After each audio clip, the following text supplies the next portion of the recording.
नमस्कार, विंध्य खबर में आपका स्वागत है।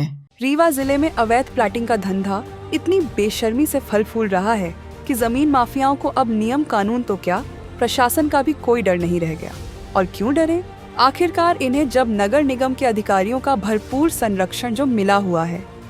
जमीन माफिया यहाँ खुलेआम कानून की धज्जियां उड़ाते हुए मनमानी कर रहे हैं और प्रशासन उनके सामने नतमस्तक है। सारे नियम कानून इनके पैरों तले कुचले जा रहे हैं। आरोप तो ये भी हैं कि करोड़ों कमाने वाले ये माफिया प्रशासनिक अधिकारियों से लेकर नेताओं तक को मोटी रकम पहुंचाते हैं। शायद यही वजह है कि रीवा में अवैध प्लाटिंग पर रोक लगाने वाला कोई नहीं है। पिछले कुछ सालों में रीवा शहर तेजी से विकसित हुआ है और इसी के साथ जमीनों के दाम भी आसमान छूने लगे। जमीनों के दाम बढ़ते ही भू माफिया की पौ बारह हो गई। बड़े बड़े बिल्डर आए और कॉलोनियां खड़ी कर दी, लेकिन कईयों ने इस दौड़ में नियमों को रौंद डाला। जिले में दर्जनों कॉलोनियां अवैध घोषित हो चुकी हैं। जिन लोगों ने जीवन भर की कमाई जमीन खरीदने और घर बनाने में लगा दी, वे अब अपने हाथ मल रहे हैं, क्योंकि नगर निगम ने उन कॉलोनियों को अवैध घोषित कर दिया है। दरअसल ये भू माफिया राजनीति और प्रशासन का गठजोड़ बनाकर जनता की गाढ़ी कमाई से खिलवाड़ कर रहे हैं। ऐसा ही एक नाम है तौसीफ अहमद उर्फ रेसी का, जो विंड ग्रुप का मालिक है।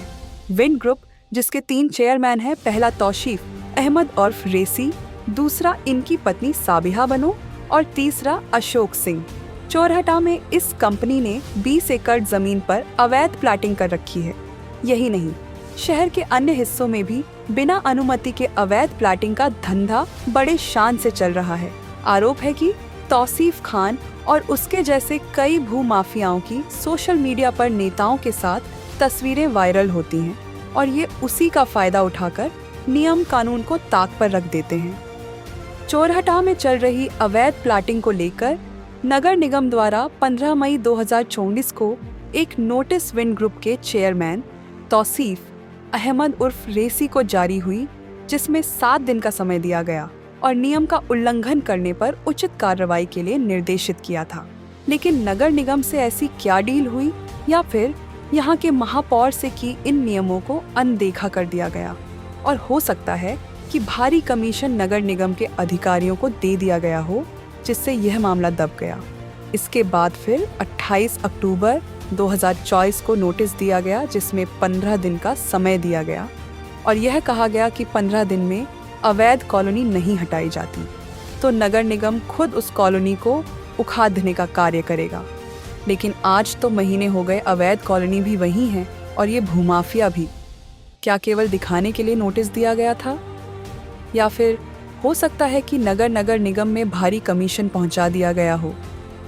न्यूज़ चैनलों में भूमाफिया की करतूत उजागर होने के बाद अब ये भूमाफिया भी अपने न्यूज़ चैनल चलाना चाह रहे हैं ताकि झूठ को सच दिखा सकें। भूमाफिया तो ठीक, इसमें नगर निगम के अधिकारियों का भी कितना योगदान है, जल्द सामने आएगा। क्योंकि बायडुधा सवाल ये है कि नोटिस के बाद भी आखिर उस कॉलोनी को हटाया क्यों नहीं गया। आम जनता के हित में काम नहीं हो पाया और भू माफियाओं ने यहाँ भी अपनी सेटिंग लगाकर मामले को दबाने की कवायद तेज कर दी, जिसके कारण नगर निगम के द्वारा जारी की नष्ट करने की नोटिस भी अब कबाड़ में पड़ी हुई है तथा नोटिस के 2 माह बाद भी कॉलोनी के नष्ट करने की कोई कार्यवाही नहीं की जा रही है। जानकारी के मुताबिक नगर निगम ने पूर्व में अवैध कॉलोनाइजर को लेकर विंड ग्रुप को जो नोटिस जारी किया है, उसमें साफ निर्देश दिए गए हैं कि 15 दिनों के अंदर कॉलोनी को नष्ट किया जाए, अन्यथा नगर निगम स्वयं कार्यवाही करेगा। परंतु 2 माह बाद बीत जाने के बाद भी मामला ठंडे बस्ते पर पड़ा हुआ है। रीवा के भू माफिया अब बेखौफ होकर अपना साम्राज्य खड़ा कर चुके हैं। इन्हें न प्रशासन का डर है, न ही कानून का। और हो भी क्यों, जब निगम अधिकारी और हो सकता है कि महापौर का भी इसमें हाथ हो, तो नियम कानून का मजाक उड़ाना इनका हक बनता है। सवाल ये है कि कब तक रीवा की जनता इन भूमाफियाओं और उनके राजनीतिक संरक्षकों की साजिश का शिकार होती रहेगी। नगर पालिक निगम रीवा के 45 जो वार्ड हैं उसमें सभी वार्डों में अवैध रूप से प्लाटिंग हो रही हैं।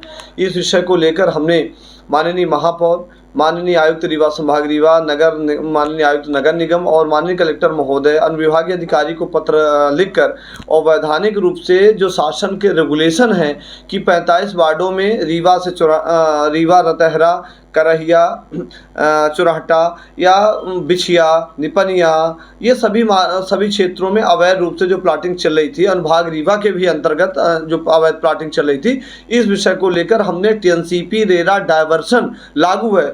बिना टीएनसीपी के पहले टीएनसीपी करिए, उसके बाद प्लाटिंग करिए, डायवर्सन जमा करिए, उसके बाद आप प्लाट काटिए।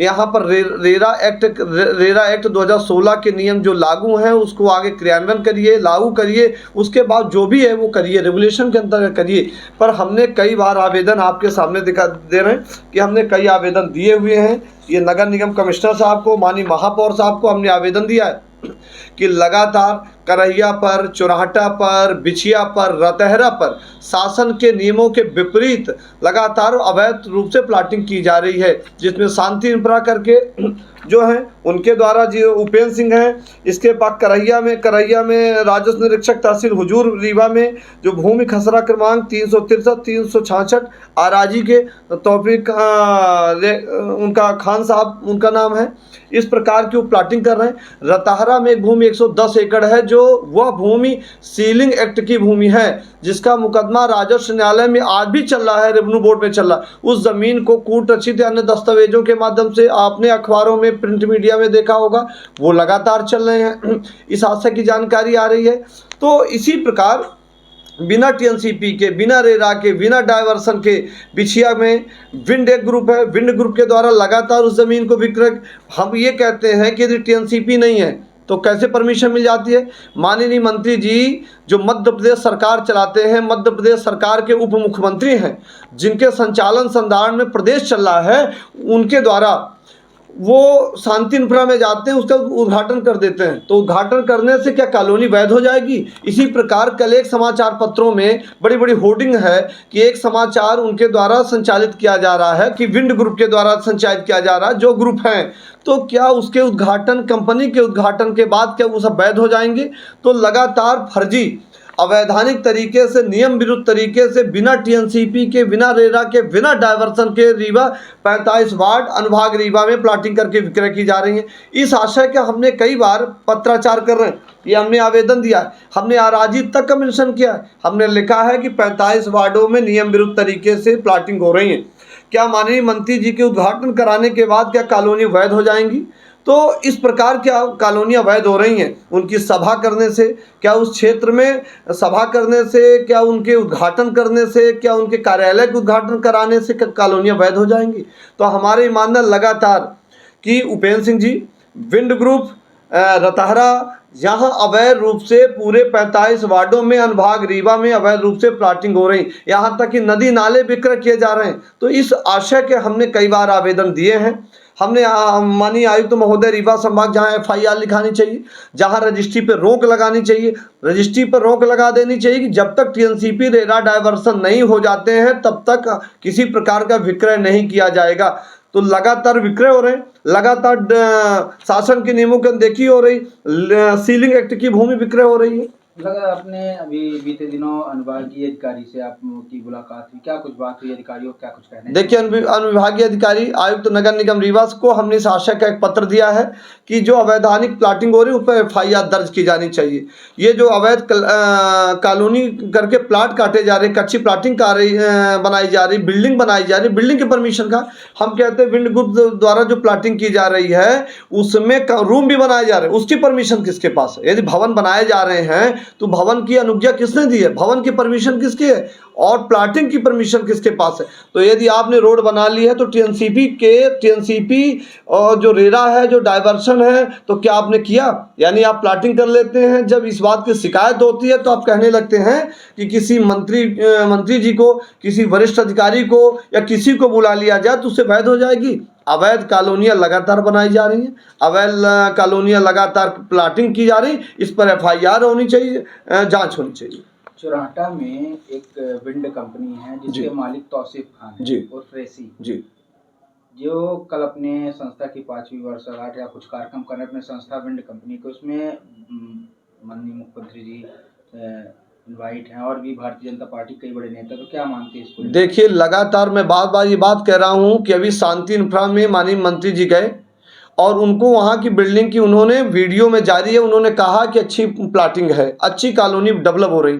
हम भी कहते हैं अच्छी कॉलोनी लोग बनाए, हम कॉलोनी के विरोध में नहीं। उसी प्रकार अब तौफीक जो अब बता रहे खान साहब हैं और रेसी भाई साहब हैं, वो अपनी कॉलोनी बना रहे हैं, वो कॉलोनी बना के वो अपनी संस्था की वर्षगांठ मना रहे हैं। तो मंत्री जी को बुलाने का आशय मात्र यही है खान साहब का कि वो उस बिल्डिंग में उसको वैध कर दिया जाए। यानी जो अधिकारियों की नज़र जा रही, जो उनको नोटिसें हो जाती होंगी, जो उन पर दबाव होगा, कार्रवाई करने की प्रक्रिया होगी, वो रुक जानी चाहिए। यानी माननीय मंत्री जी के जाने के बाद उन पर कार्रवाई नहीं होगी। क्या अवैध कॉलोनी जो अवैध प्लॉटिंग कर रहे हैं विंड ग्रुप द्वारा, जो वर्षगांठ मनाने से और माननीय मंत्री जी को बुलाने से, माननीय भारतीय जनता पार्टी या किसी संगठन के पदाधिकारी को, माननीय विधायक गणों को बुलाने से क्या उनकी कॉलोनी वैध हो जाएगी? क्या अवैध तरीके से जो संचालित काम कर रहे हैं क्या वैध हो जाएंगे? तो ये नियम विरुद्ध है, शासन के नियमों की अनदेखी है, ये प्रक्रिया के विपरीत है। हम इसकी जांच की मांग कर रहे हैं।